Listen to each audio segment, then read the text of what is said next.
Hello guys, today I'm going to be discussing the pros and cons of living in Waterbury, Connecticut. So let's get right into it.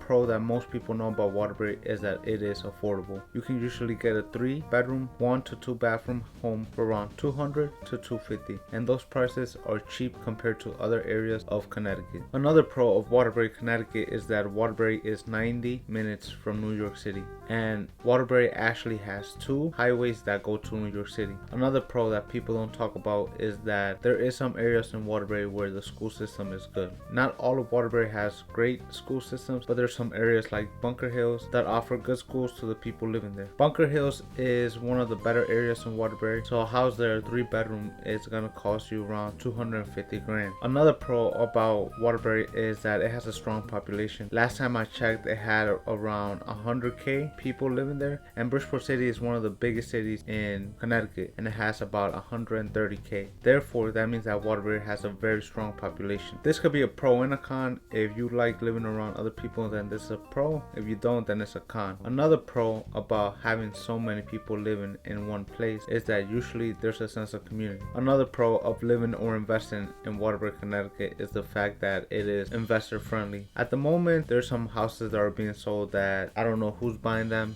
just because they wouldn't really cash flow, or if they do cash flow, they're gonna cash flow about $300, and for me that's not worth it. But there are some deals that come up in Waterbury that I do like, especially if the deal comes up in Town Plot, which is in my opinion the best place that you can invest in Waterbury. I said that Bunker Hills was the best place to live, but the thing about Bunker Hills is that they don't have multifamilies up there, and if they do, then they have 2 families and they're sold for around $300 to $350. Now in Town Plot, you can usually get a 3-family for around $250, or you used to be able to get it for $250. Now they're really trying to charge you about $300k for a house in Town Plot. And the funny thing is, so they're trying to charge you around $50,000 more for the same house, but the interest rates also went up 2 points. Instead of it being 3.5, it's 5.5 at the moment. Therefore, that just reduces your cash flow significantly. Now I'm going to get into the negatives of Waterbury, and the biggest one in my opinion is that the city seems to be collecting a lot of taxes, but they're not doing much improvements to Waterbury. So last video I talked about how in Bridgeport a lot of the factories are being turned and repurposed. Well, I can't say the same for Waterbury. There are some new companies going to Waterbury because they're getting tax incentives, but just overall it doesn't seem like there's much progress. One big thing that I did hear was the fact that Amazon is gonna build an Amazon warehouse in Waterbury, which is, according to the article that I read, gonna supply 1,000 jobs into Waterbury. That's a lot of jobs.